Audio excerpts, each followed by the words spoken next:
Hello बच्चों, let's read the question. The question is assertion reason based question. The question says assertion A says per capita income is calculated in US dollars. Per capita income जो है US dollars में calculate होती है.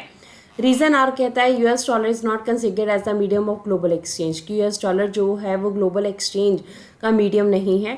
It is accepted as a method of payment across the world. ठीक है, ये हमारे पास क्या है, एक पेमेंट का मेथड है जो कि पूरे वर्ल्ड में यूज़ किया जाता है. ऑप्शन हमारे पास 4 है. A says A and R are true and R is the correct explanation of A. B says A and R are true and R is not the correct explanation of A. C says A is true but R is false. D says A is false but R is true. So let's read about the exactly answer के बारे में पढ़ते हैं. तो की concept में हमारे पास यहाँ पे किस चीज़ की बात की गई है, पर कैपिटा इनकम की बात की गई है.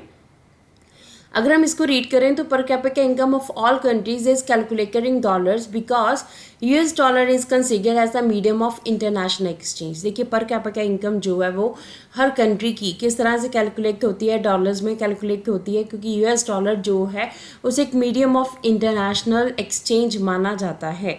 तो अब अगर हम अपने असर्शन और रीज़न की बात करते हैं, असर्शन ये कहता है per capita income is calculated US dollar. So this is exactly right, ये बिल्कुल करेक्ट है. रीज़न आर कहता है कि US dollar is not considered as the medium of global exchange. ठीक है, यहाँ पे नॉट आ गया.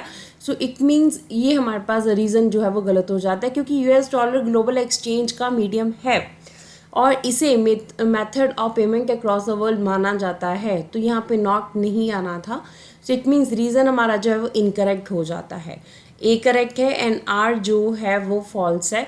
तो सी ऑप्शन ये हमें बता रहा है कि A is true but R is false. So हमारे पास आंसर क्या आएगा, आंसर आएगा option C. Option C is exactly the right answer of this question. Hope you understood the question as well as the answer. Thank you.